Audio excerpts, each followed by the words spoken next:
a fantastic Poppy player.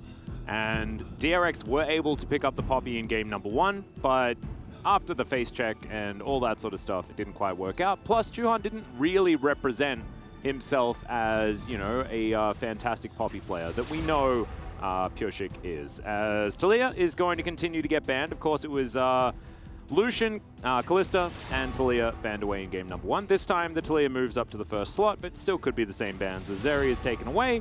And yeah, it looks like we're going to have somewhat of a repeat. Looks like it. I think that Pureshik will be happy to play the Poppy if it's left open again. Oh, I think yeah. that's part of the choice here. And, you know, obviously Juhan's Viego performance wasn't very good in game 2 either, so they make the call. I think there's some nerves, obviously, here at play, as Corki will not make it through this draft. Nope. That one is going to be removed again here. Poppy gets banned this time, so good adaptation here from Fredit Brion. See what ends up being the first pick. Silas also banned this time for DRX, so it's going to be a very completely different blue side bro than what we saw in that first matchup in game 1. Yeah, and so the Aphelios makes it through for the first time. The Lucian, once again, still available, but there's the Gnar lock-in, as Morgan's like, I had a great game 1. He had a pretty good game 2 as well, found some of those angles. It's just the fact that the game ran away from Fredit Brion towards the end that things really became a problem. As Kingin really hovering this lead. Yeah, I truly believe the 3 strongest champions in the LCK right now in our, you know, regional meta are the Silas, the Gnar, and the Corki. And you ban away the Silas and the Corki here as DRX, but you can't let the Zeri through. But what Fredit Brion did in game 1 was they take the Silas to ban the Gnar, basically, and then they get to keep the Gnar. This time, they get to just have the Gnar for free in first pick rotation here. Now, Azir will be the response here for Zeka. He's a great Azir player. Will be able to hopefully guarantee a lot of prio. And they're going to go down the Aphelios route here for Deft, as a lot of the 80 carry pool has been thinned out. The Kalista and the Zeri gone. And also Poppy being gone here means you can have some power. There's a lot of different Aphelios lanes in the early game. And now Umti can go back towards his Wukong if he would like to. I think picking away Tahm Kench is a decent idea, or priority picking the Renata, expecting the Tahm Kench lane. We'll see where Fredit Brion decide to go. They're just going to stick to their guns, right? They're like, well, I'm just going to pick my own champions. It's fine. I think that Tahm Kench here is fairly vulnerable to Wukong Ahri, as we saw illustrated pretty well in the mid-game of last game. And I think Fredit Brion are trying to double down on their win conditions, because last time they picked this into the Tahm Kench, like they clearly like this into Tahm Kench, and it almost worked out for them last game. I think for Fredit Brion this time around, as long as they don't fall too far behind, they could still feel pretty good about this draft here. And Lava on that Ahri, his comfort, will be the Lucian ban to come through here for DRX. Not a huge fan of that, considering I don't think Fredit Brion are going to try to win the early game and then try to pop off on this pick later on against Azir Aphelios. But just keeping it out of the hands of Henna just to be safe. I mean, you can't hate it. No, Not a big fan of it. I like it, personally. I think that, you know, second round Lucian Nami would be pretty silly, as Rakan's going to be the ban. I was expecting the Renata ban, but instead, like, DRX just don't seem to mind about Renata being picked up at all. So Henna and Delight can play a Renata lane if they want to.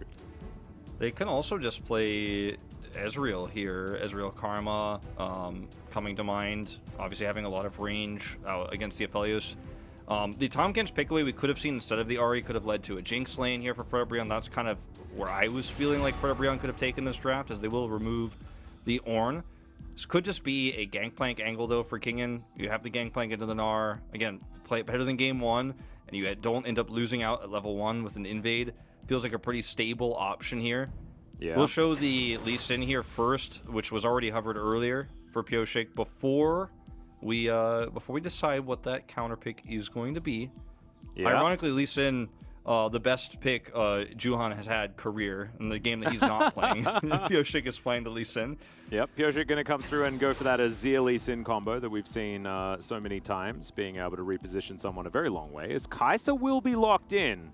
I don't necessarily see this. Nautilus. Yeah, this could just be the Kai'Sa Nautilus, and I don't think that this wins necessarily into Aphelios Tahm Kench, but they do want the Nautilus just to complete how the comp works. And Fredit Brion are not a team that picks for lane. They pick for what can all 5 of us do together, and I kind of respect it. Yeah, no, it's basically a better version of the draft they had last time. Yeah. Replacing the Ezreal with the Kai'Sa here so you can follow up on the Ahri engages, have that extra long-range burst. The King and Lee Sin. All right. Okay. So this was one of our original picks that our Rascal made look extraordinarily busted into the Gnar. And it's Kingen that's going to bring it out this time around. Of course, he dabbled in it, but it was Rascal that was the guy that really made it look like a great pick towards that top side. So a bit of a different look here, and we'll see how the Xin Zhao is going to go into the Wukong as opposed to the Lee Sin. Yeah, so I think for both of these teams, it feels like a different version of the game too. Like DRX have the better scaling, right? They have a Zero Felios later on, but they're still playing into a lot of pick, arguably even stronger pick, obviously, with the Kai'Sa. But the other thing that could change going into this game compared to game 2 is how Frederick Brion play the early game. If they don't fall super far behind, if they don't make poor decisions around early objectives, then maybe they actually have the ability to use this comp like a tempo comp and take early fights, not just the late game picks that we saw DRX fall prey to. So I want to give the edge to DRX in terms of how this comp scales. The Lee Sin matchup, they can play into the Gnar here very aggressively. But I don't want to just say, okay, better comp, better win here, because there are still some of those same pitfalls, some of those same traps that can be set up here for Frederick Brion in the mid game. If they're not behind, DRX will lose this third game if they fall prey to those same sort of surprises. No, I 100% agree. And I think that, DRX's lack of real solid frontline as well could potentially come back to bite them. But we'll see how they play it out as we hop into game number 3.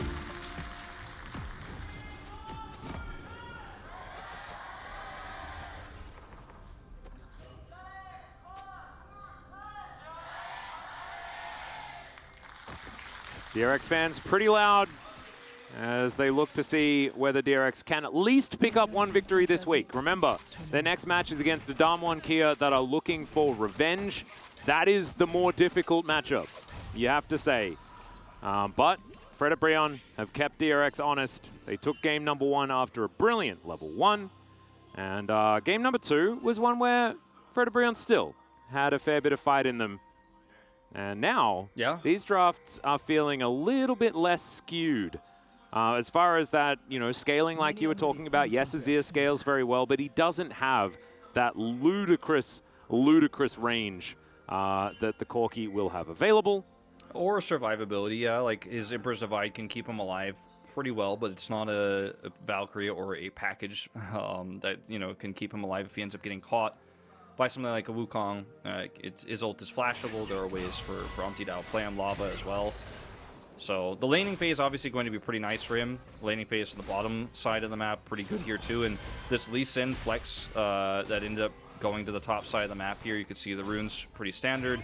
Going to be pretty nice here into the Gnar. And there's a lot of power in this 1v1, but there's also a lot of power in the 2v2 here for DRX. Like with Pyoshik playing this Xin Zhao, you have the ability to knock up Morgan, which guarantees a Sonic Wave hit, so you can kick, and then, of course, just go in for the execute. So Morgan will have to play this lane weak side and very differently, very likely, as the focus for Pyoshik is definitely going to be towards the top side of the map, you have to imagine, in this game. So, like, the way he's pathing this one out, you can see heading already towards the top side on his Wolves right now.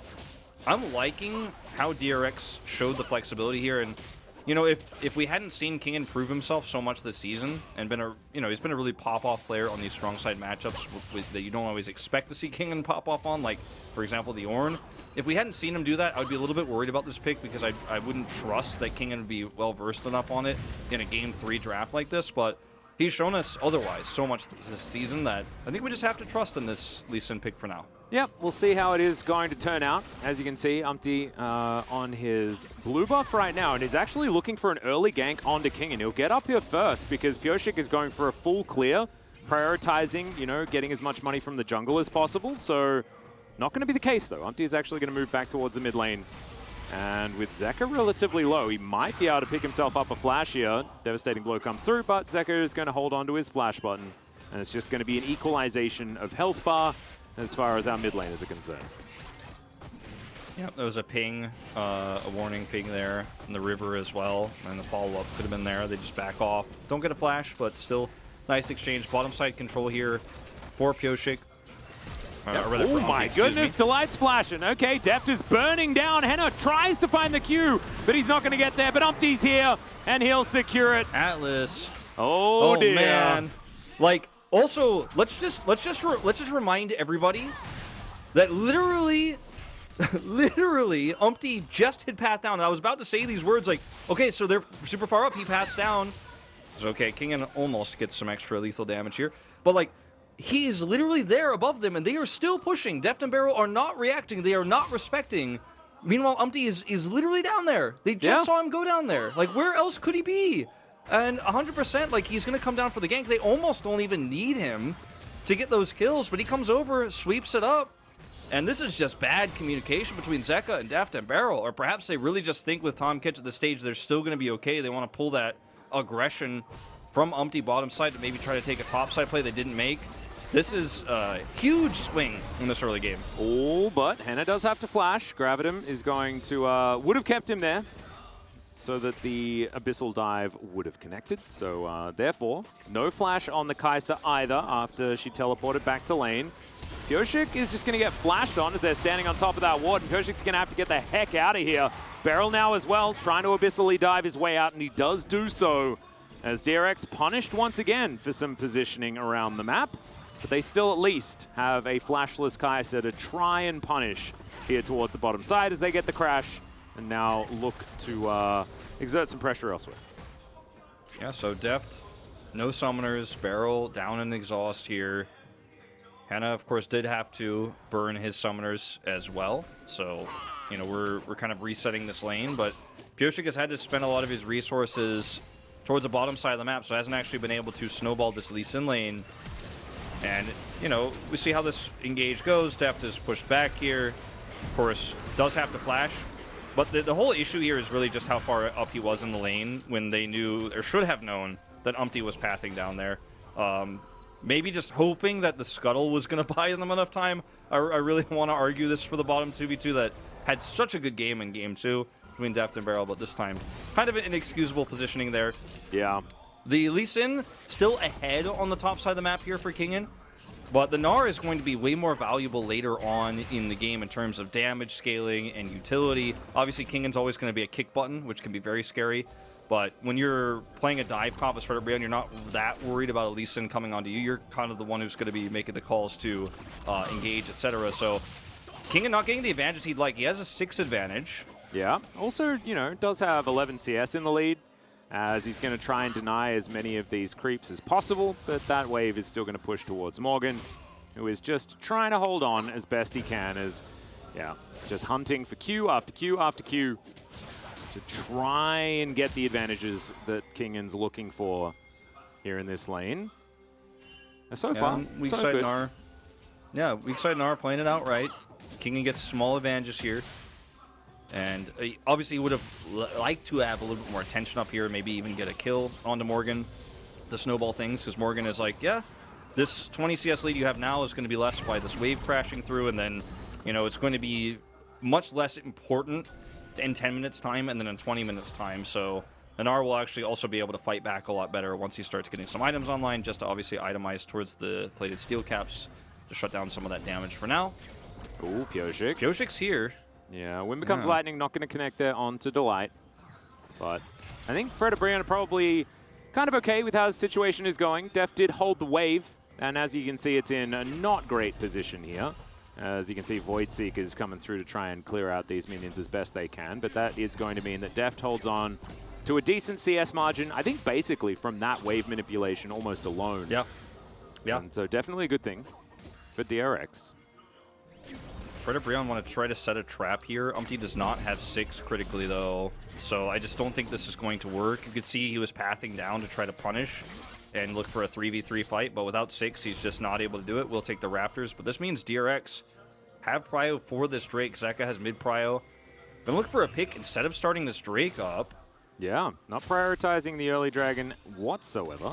As Pyoshik just going to transition over. Rift Herald spawned 10 seconds ago, and that seems to be on the minds of DRX here as Delight and Henna moving up towards that topside river, and we may get our first big battle.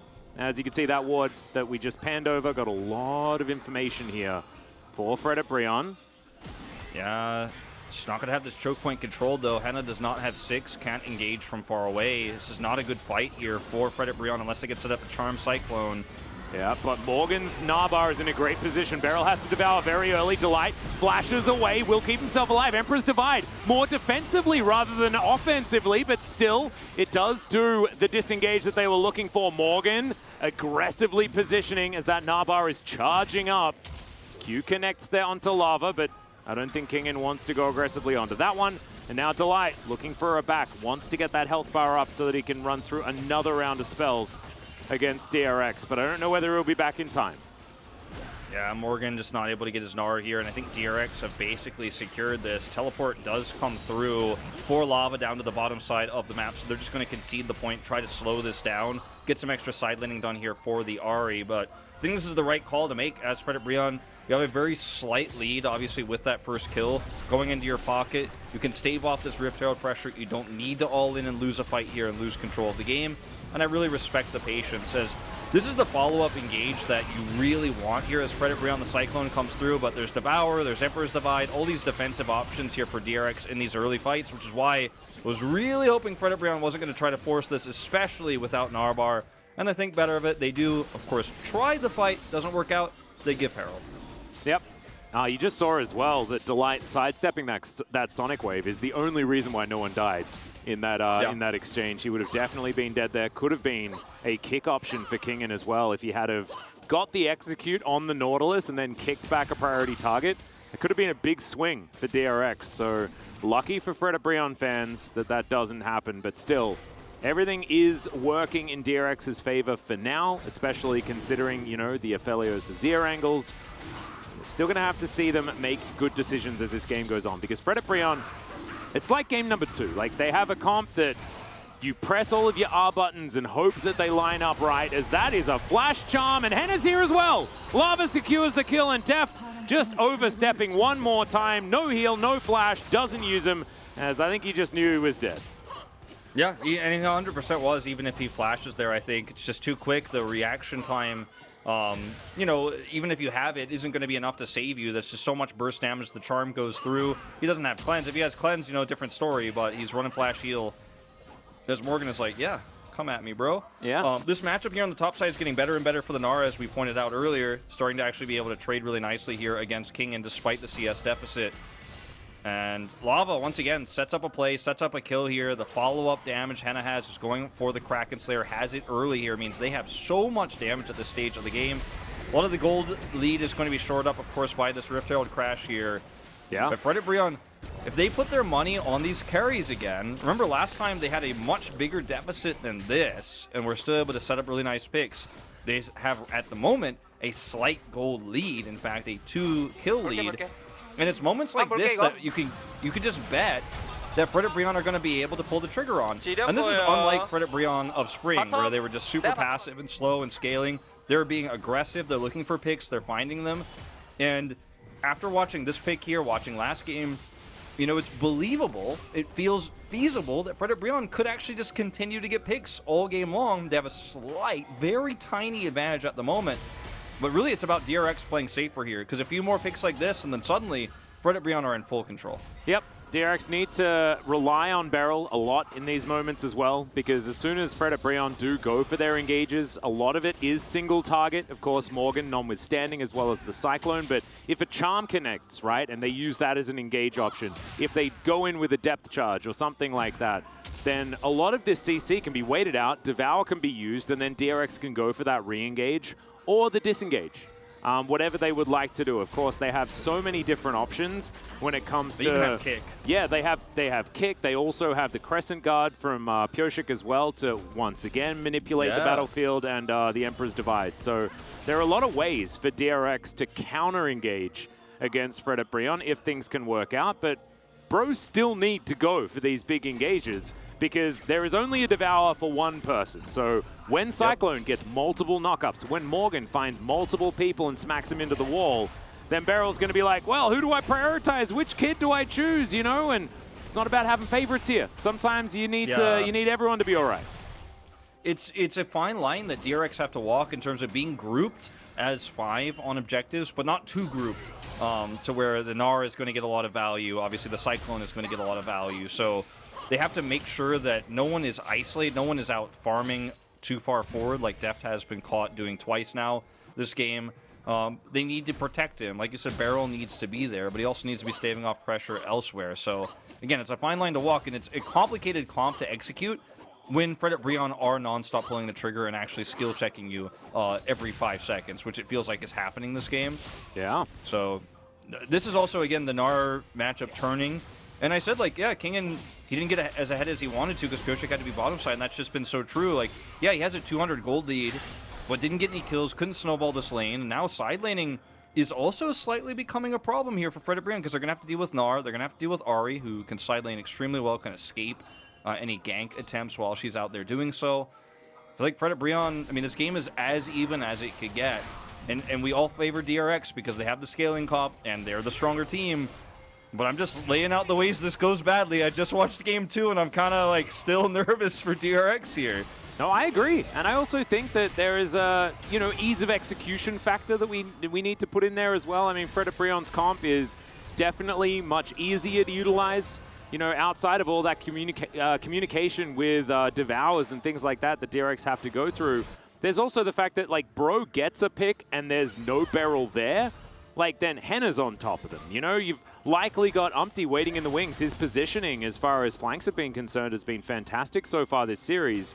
So I'd sort of give that to Bro. And you mentioned how close this game is. Maybe that's enough to make this very much an even game state for both of these teams. Yeah. But I think the next team fight is going to tell us almost everything about how this game's going to go. Because if Fred at Breon can make their team fight composition work in the next fight, then it could just be that they can use that to snowball a victory. DRX have double Gore Drinker for this fight. They have a Gale Force for Aphelios, so lots of survivability between those 3 mythics. They have Devour available, Emperor's Divide, Crescent Guard, all of the things we've talked about. I think Fred at Breon, since they don't have an angle here to pick, I'd rather them just leave Kai'Sa bottom, grab a turret here as they are doing, and then just kind of slow this Herald down, threaten it, but don't actually commit to it. And I think this is exactly what Fred at Breon want, and that's exactly what they're doing, is just not giving DRX an opportunity to accelerate these late-game carries and just try to get advantages elsewhere. It's second Herald. This mid-turret is more than half health. Like, they shouldn't be worried about losing control of this. Yeah, Barrel, you can see, was actually looking for Umpty, but it's Umpty that's found him. A Charm's going to connect there as well. You can't devour yourself, Barrel! Oh, no! Now Piotrek looking for a counter-engage, but the Cyclone's going to have another charge. And yeah, Shirley, she got a headbutt off, but it doesn't actually do anything here. As Umpty is going to disappear, his Playful Trickster is going to come on through there, as that's not the name of that ability, that's Fizz's E. As Lava, he's going to get engaged on, there's the kick flash, and Lava does go golden. That's going to buy a bit of time as Umpty goes for the re-engage, Henna into the back line, but he's going to get divided and destroyed. I'm not sure about that particular decision, my friend, as the Drake is still alive, and now DRX might be able to take that one as a trophy.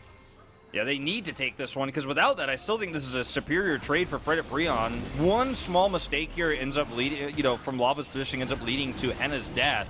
But man, they got 2 turrets in the interim. They got 2 outers, top and bottom. We're able to, as 3, defend and grab a pick onto Barrel here. Like, this was actually Fred at Breon trading up in every single way. As Barrel looks for an engage here and is now out in no man's land, he's even hitting that ward super greedy, hoping there's going to be a follow-up, somebody's going to save him, while Kingan's on the other side of the fight dropping Herald. Then Lava ends up being out of position here, has to stopwatch after he's kicked, which means that, Henna tries to follow through, and they're like, okay, we can turn this fight, but they don't have Cyclone. Crescent Guard is really nice here. The follow-up, Emperor's Divide, sent Henna from one side of the map to the other, and he is picked, so small error here will lead to the Drake going over to DRX, but the moments leading up to that were so Fred at Breon favored. Yeah. And still very scary situation here for DRX, so you cannot continue to be picked like this. This is really reminding me of that Kwangdong series we watched just last week, where they had all the right win conditions. They had the late game comp, and they just didn't know how to play it out correctly, and so they ended up losing, even though we were like, oh, 100% they win this draft. Feels like that in this case too, and DRX are still getting caught. They're still out of position, and I give them a better chance than I gave Kwangdong in that series where they had the Gangplank utility build and stuff like that. This time just really feels like they need to tighten it up, and I'm not sure if they're going to be able to do that this game, like making an adaptation on how they're positioning, playing slower, playing safer is what they need to be doing right now that they are not. Yeah. Feels like this game is still anyone's to take. It's a difficult one. I do feel like the vibe I'm getting is that Fred and Brion are more hungry in this particular game. But Kingen found a great kick angle the last time around. His Lee Sin has definitely been passing the eye test for now, but he's likely going to get caster cursed by Atlas right here.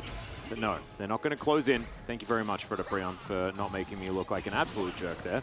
As Lava testing the waters, trying out the spacing. As all right, Charm is going to connect once again. They're going onto the Tahm Kench, but into the back line goes Umpty. It's an Emperor's Divide onto only one. The Gnar is into the wall, and Beryl is taken down. The target selection from Fred and Brion, fantastic once again, but they're diving a turret. Delight went too far forward. Umpty, his Warrior Trickster, is going to get taken down, and it's a 1-for-1 in the end.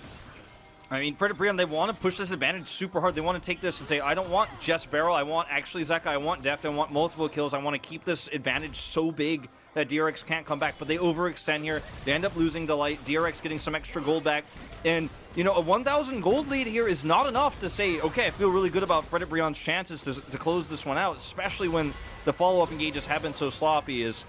I don't think you want to fight this one, King, and he's going to look for it. Chance on cooldown, but he's still going to have a fair bit. Foxfire, of course, is going to be enough to deter Kingen for the moment.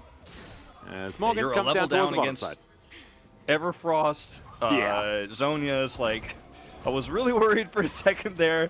But yeah, this is when you see so much coordination here. Look at Umpty on the flank over the wall, and look at Morgan. He's building a Gnar bar while trading with Deft, and Emperor's Divide knocks Umpty out.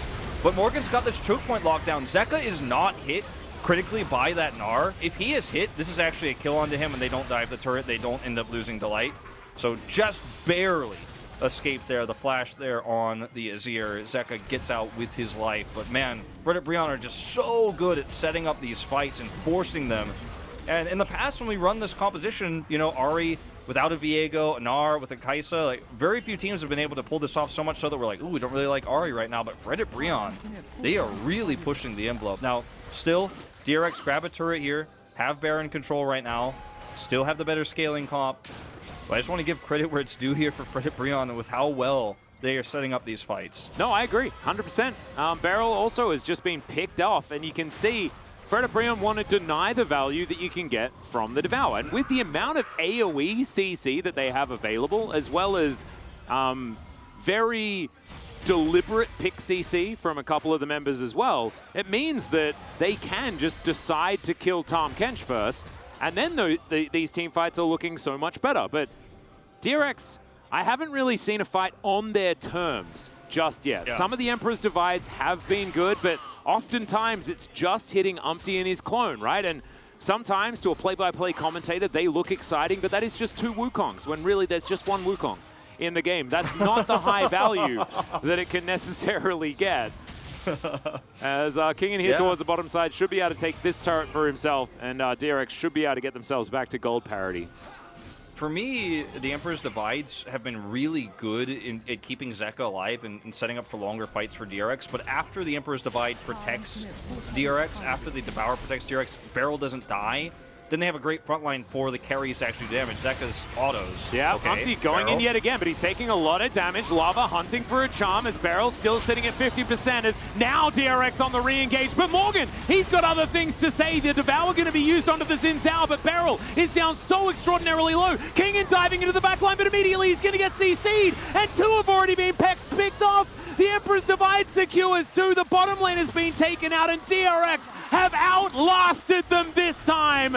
They are now going to look for this Drake as well as Umpty. He can get behind here. He can go for the steal, and he is going to be able to do it. Gets into the pit, steals it away, and he's going to die, but he's going to do so after typing worth in all chat. I still think this is definitely a huge win for DRX. They win the team fight swimmingly. Nice steal from Umpty will at least make it feel less bad. You know, it's 1 Drake away from the Ocean Soul here for DRX. But the point I was going to make before you saw the engage is, if you can disengage here against the comp of Fred and Brion, it matters when Deft and Zeka can free hit. Because this is the first time that the 2 carries are, yes, knocked up in the end of this, but they are at full health, not afraid of anything. And Kingen tries so desperately to look for a nice kick play here. It doesn't matter. But Morgan is on top of him. The damage is on Deft and Zeka. Deft and Zeka, full health. Deft and Zeka popping off. Triple kill for Zeka. Kingen is trying to be a hero. Doesn't matter. This is not about him. Yeah. Like, Beryl trying to be a hero? No, it's not about you, actually. Like, you're just bait now. And Emperor's Divide means they can't chase further. 5-0-2. He was at 2 kills before that triple. Now he has, he's halfway to a death cap. Like, yeah, this was is a lot of money. The game-winning moment for DRX, basically. This was the game-turning and winning moment. It was very close until it wasn't. Until they finally actually got a proper team fight with their backline. Yeah, and it looked really worrying, because Kingen kicking back, Morgan ready to Mega Gnar, I was like, oh, this ain't it. That's not how it's supposed to go. However, DRX made it work, and it was only the front line that really got stunned up, and like you say, if Deft and Zeka are alive, they are so much damage, and it's going to get worse before it gets better here for Fred Brion. Going back to your point, like if the Emperor's Divide only hits 2 Wukong's, 1 in the clone, that's good enough if it means that the AD carry isn't under any danger. It means that the Azir is not under any danger, and so, yeah, that's not how the Emperor's Divide was used on that last fight, but you could see if the space is there, period, by Devour or by Emperor's Divide or defensive kicks or Crescent Guard, like DRX will win these fights every time. Even with a Kraken Slayer as the item choice here for Hannah, he just will not be able to compete with an Aphelios. He was up an item or half an item for a while. Now they're on item parity. It is looking very good here for DRX now. It is. However, if Fred Brion still managed to find that priority target, lock him down, you know, then you've got Hannah doing all that consistent damage, right? If it's one of Zeka or Deft that die after Beryl is immediately blown up, which seems to be the Fred Brion game plan, then things look very different. But if DRX are able to disengage enough in order to get that the re-engage rolling, then as we just saw in that last fight, it gets so tough. However, they weren't able to get themselves a Baron, and that means that this game is still pretty up in the air. It's only 1,000 gold, kind of means nothing here at 25.5 minutes. And Bro do find themselves some control of this topside river, sort of out of nowhere. Catching Deft on a reset might be part of what did it, and he's looking for his third item. Should be coming up relatively shortly. Well, Dominic's was where he stopped off before he goes towards his Infinity Edge this time. Still with some brown bags, but that should be upgraded relatively soon.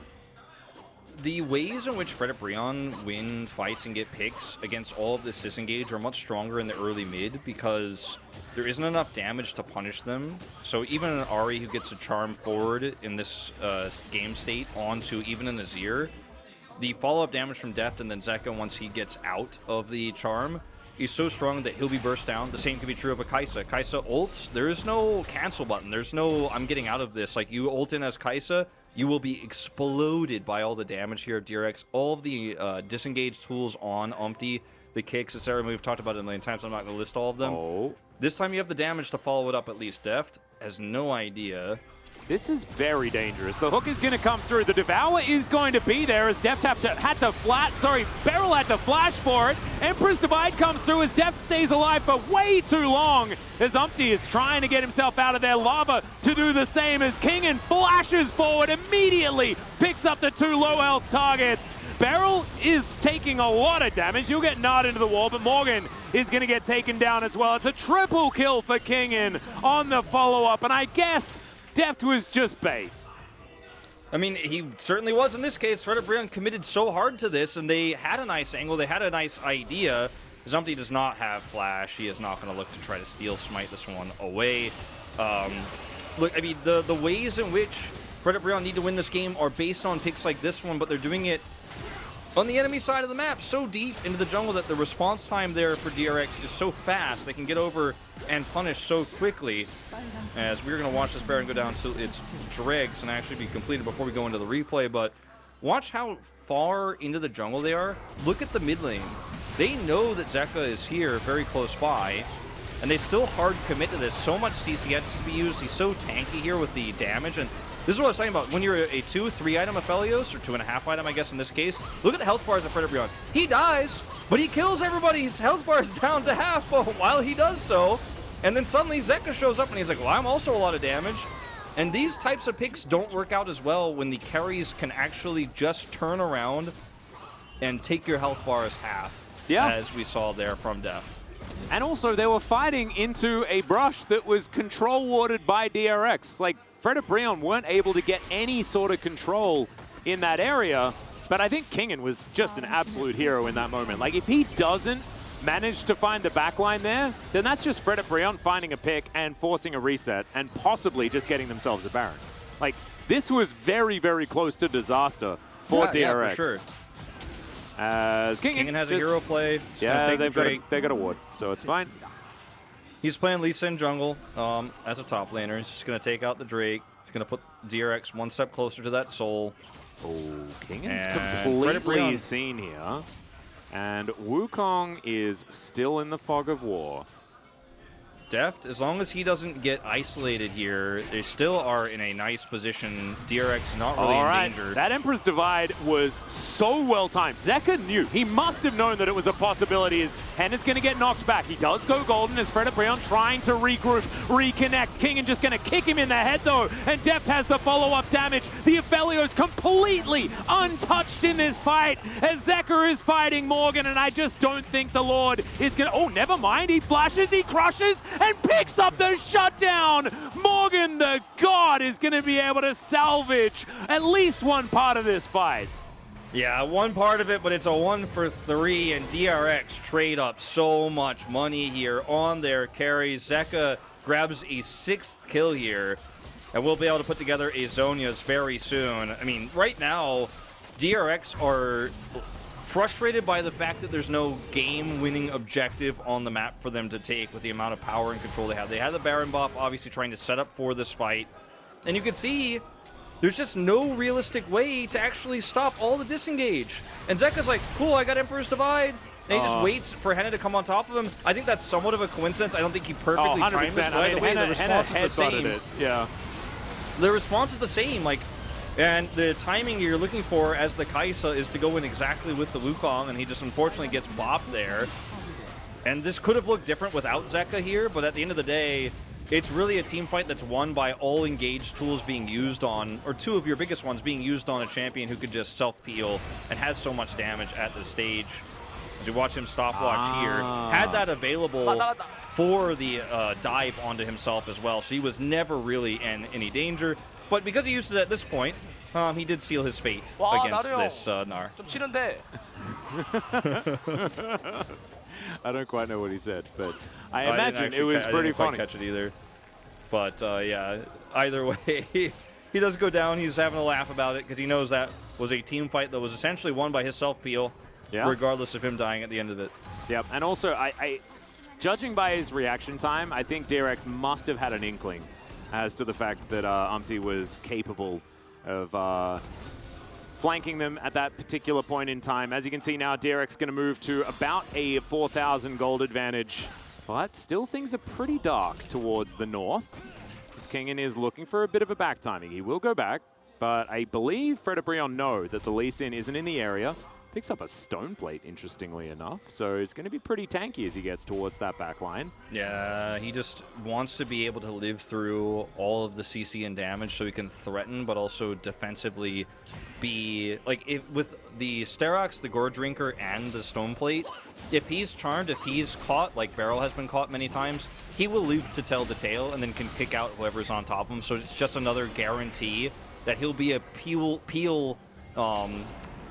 champion. Basically, he's going to have a defensive ult and so much tankiness to set up for Deft and Zeka to do all the damages. He's like, yeah, I'm basically just a defensive Lee Sin. I'm not trying to kick anybody into fights unless somebody makes a huge mistake. I'm trying to kick people out and live long enough for the carries to really to carry. Yeah, and if Henna dives in, he's got a broken stopwatch now. Like, if he just instantly meets Lee Sin's foot or fist, then he just dies, right? Like, if you just get kicked, you immediately get the follow-up. It's free, right? And then he's out of position and dead. And then dead, right? Like, it's so hard to play Kai'Sa into this if Kingen is going to have that more disengaged style. He's done a bit of both this game, and I'm a bit torn as far as POGs are concerned if you're looking on DRX's side, because Zeka's had a phenomenal game, but Kingen's also had a few of those big moments. So, an interesting debate. I'm on the Kingen side right now at the moment. Despite, you know, getting no real resources topside, he's turned this game into his own. Has threatened so well, has chased so well, has been a great peel option for DRX. I think Zeka has also looked like a god and has been given so many opportunities to do so by barrel sacrifices. Oh, speaking of, not going to get licked, so he's fine. Able to walk it out. As Fred and Brion are positioning the for this timing Baron. of this. As Delight is going to walk over it. They're not going to start it up, but that was a little bit dangerous there if you're a DRX fan. They were almost able to just cheese it away. Delight was seen at the very end, and now he's going to clear out this ward. So they definitely know that he's here. Henna gives himself away as well as Fred and Brion, I believe. All members outside of Umpty are completely known. Kingen's going to check these flanks. And Umpty is going to be okay. The Warrior Trickster going to get spotted. Yeah, he gets out, but I mean, there's just no way for Fred Brion to realistically look for a fight here. Kingen can check Umpty. Now he's 3 levels up and has 3 big tanky items, so you will just never have to worry. Teleport used here for Henna, who does have GA. It's now or never, Fred Brion. You have to win this fight somehow. All right, there's the hook onto Pioshik, but immediately he just uses that ult button. That's more disengaged. Now Lava is fighting against Kingen up towards the top side. This 4v4, however, has Umpty going down to about half health, and now it's just Morgan and Delight against the world. The rest of Fred Brion was split off, and this is not the coordination that I was expecting from this squad. Kingen also is able to get himself out. Lava is so low, and now Umpty is just trying to get something off the back end, but Kingen's gonna safeguard his way out. Morgan doesn't quite find the boomerang, and Lava is going to successfully at least kill himself on his own terms. But still, DRX have everyone alive. This is going to be another Baron, and I have a feeling that the Fred Brion backs are broken. Yep, that should be game. Kingen's going to have side lane control here. His tanky stone plate is what keeps him alive while he's managing multiple players topside. Deft and Zeka on the bottom side of that fight are completely untouched, and Fred Brion have to win this fight. It is a must-win fight for them to win the game, and they'll have to win, of course, subsequent ones in order to still take it, because winning this one alone would put them back into things, but they just are forced into a fight that they cannot take. It's binary, it's so predictable. DRX saw them, wrapped around them, out-positioned them, and then walked towards the Baron with utmost confidence. We'll take it. And watch the engage here from Fred Brion. Like, they have a hook onto Crescent Guard, and then Kingen's like, all right, now I'm going on to Lava. Fred Brion decide, okay, if we actually collapse onto Kingen, maybe win the 5v4, Morgan's here for a turn. So they're so split. Look at Umpty and Henna trying to decide between 3v1ing a Lee Sin that's extremely tanky, who has Gargoyle, Stoneplate, Gorge Drinker, and Sterax, or turning onto the fight with an R-Bar. They make the choice to go top, but I think they lose the bottom fight as well. Like, it was a lose-lose scenario, but just watching them struggle to choose which losing option they wanted hurts the most when Kingen is just so incredibly tanky. Yeah, I think that was what it was. I think they were kind of okay with the situation if they were able to take out the Lee Sin, but he made use of those item choices so extraordinarily well. Now he has another stopwatch to augment the build as DRX are looking to close in on some of these turrets. They want to break open the base at this moment in time. Next Drake was secured by them as well, so that's Ocean Soul Point, as Morgan's just going to take a whole bunch of damage here from Deft, who lands the Calibrum Q, and throws some Chakrams his way as well. But Fred Brion have to be so careful. Once Zeka, or rather Pioshik and Kingen's stopwatches get turned into GAs, this game 100% ends, but I don't know if we're even getting to that point. With this Baron still up for 75 more seconds here, the push they have bottom side. Yeah. There's no pick angle here this time, Fred Brion. Like, you have to hide in your base. There's no flank. There's no option. This composition has well and truly reached its expiration date. There is nothing it can do anymore. Even with a perfect split like they had on the last Baron fight, they just do not have the damage anymore in a long-term fight. Yeah, Morgan also hits Mega now. They can wait it out. And at 40 minutes, every fight's long-term. Oh, Kingen's still feeling a little bit aggressive. And yeah, you're exactly right. Like, this is getting later into this game, and we mentioned the scaling already. I feel like that expiration date was already kind of up, but Bro had so many of these heroic engagements, and sometimes it looks great, and other times it looks just quizzical, very confusing. This time, it does feel like they're running out of ergs. There aren't a lot of options. They're 8,000 behind as, okay, Pyosik is going to get charmed up. Now going to have to run away as maybe it's the caster curse. The ignite comes through. There's the hook from Delight as well. Pyosik going to get devoured as Beryl's like, get back here, we've got killing to do, and Henna diving into the backline. Deft is going to get Nod. This is a bloodbath, but into the backline goes Zeka. He's looking to take matters into his own hands. And yes, they managed to take down Deft, but Zeka has a stopwatch. Oh my goodness, the Q is going to miss. Henna is going to fall down though, and now Beryl is chasing after the rest of them. Oh man, it was a mess, but DRX come out on top. Yeah, DRX do come out on top, could just push down mid here, take out a second inhibitor. They have ultimate control as Morgan is trying to buy time here, set up this wave defensively in mid, which will actually buy time for Lava to return. Remember, no ult here for Pyosik. Oh dear, but he's not going to find the charm either. Pyosik's able to move himself out of the way, so Lava unable to get any sort of pick. But they do buy some space, and you know, it's just a bottom lane inhibitor. Yeah, bit of a sloppy engage there from DRX, and I think you play-by-played it perfectly. Beryl was like, no, like, we actually killed them to win the game. And it was not the right call to make at that moment in time, as a teleport here is, like, it's not canceled, actually, because Pyosik blocks the charm. So he's out of this fight. So without Zeka here, Morgan and crew are like, okay, we can continue to chase this. And then Deft hits a really nice ultimate here. Then Gale forces forward. Then follow up, stunned, knocked up, then wall. So like, he's Deft doesn't do a whole lot in this fight. Then Zeka's trapped on the wrong side of his Emperor's Divide and does end up going down after his stopwatch here. But like, this fight for DRX, if they had just played it a little bit safer, a little bit slower, they crush it. Instead, they barely win it. And as a result, there's still, I guess, technically a chance for Fredit Brion. Because they live to see another day, another team fight, no Elder just yet. So we're getting closer and closer to Fredit Brion's comfort zone here. But I think DRX are, I mean, this is a series win for DRX, but it is not as clean as it needs to be if you're hoping for that upset to continue against Damwon. They won last time, but you know, this is like where I'm at right now, where the only thing interesting to say here is like DRX have won this game, but it should have been a lot cleaner and it should have been a lot prettier. It should have been a lot more amazing. No, it should have definitely been cleaner. You're absolutely right. Last time these two teams clashed, it was a 2-0, and it was pretty comfy by DRX as well. So definitely showing that either they've been focused entirely on studying for Damwon Kia and didn't put enough thought into this series, or that this is just Fredit Brion getting better over time and DRX finding that there are still some issues here with how they're getting things done. In this, like, very similarly to what we've seen over the last couple of weeks, as they have picked up loss after loss. Remember, it was 4 in a row. They haven't won in the last 2 weeks of the LCK. And even if they win here, which they definitely should, it is not super convincing.